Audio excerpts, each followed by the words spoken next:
Essentially, we're a housing service for young people who are homeless.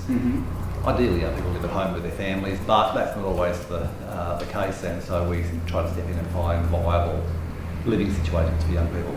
Here in this house at Bondi, we predominantly look after young people who are aged between 12 and 18, and they're generally in need of fairly significant support, so we've got staff on duty 24 hours a day and all that.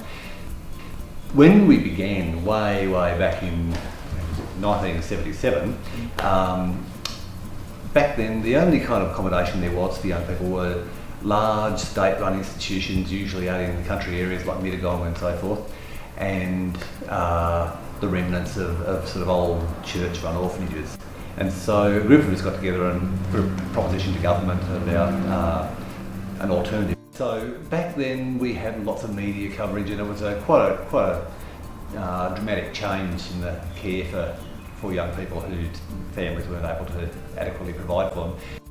What I do now is purely a community-based kind of thing. We're not affiliated with church groups or any other organisations. We're just ourselves. We're a group of interested individuals who come together to form an organisation that can do stuff to assist develop the community.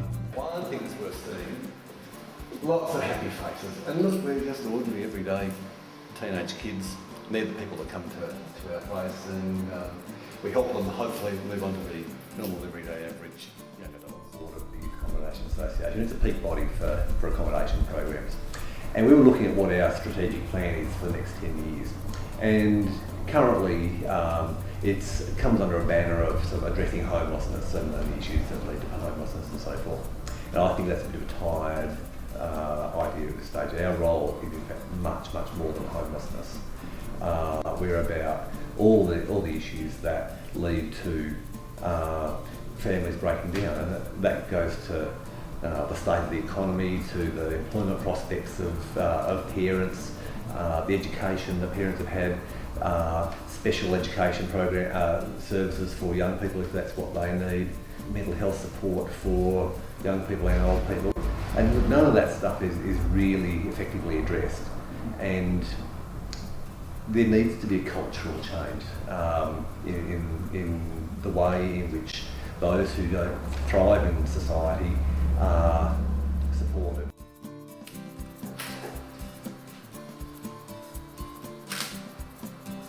Youth Accommodation Association. A bit coincidental at the moment. I have had contact with a woman who used to be a resident here when she was a 14-year-old. She's 35 now. She's come down from Darwin, remembering, she got all this help when she was at Caretakers. She wants some help because she's in a mess now. So, have we done anything for her? We're not going to resolve her mental health issues, and many professionals have tried over the years and it hasn't been particularly successful. However, the thing that she has got is a connection with here. This is where she comes to for help. Being a pioneer, being adventurous, being a little bit left field, it's great fun. The days when the refuge first began, we had no government funding at all. We operated, my wife and I were on the dole. We begged for a house from a church, and we got the house for nothing, and we were on the dole, and that's how we operated. And I'd do it all again. It was fantastic. It was great fun because we were pioneering new ways and new approaches. I look at young people who are in out-of-home care, the government-run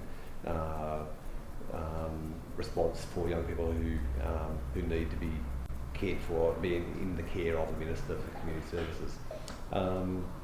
And it is such a formula-based kind of response, and that's not what they want. It's not what kids want. Kids want to know who cares. Who's going to put an arm around their shoulder and give them the shoulder when they need one to cry on.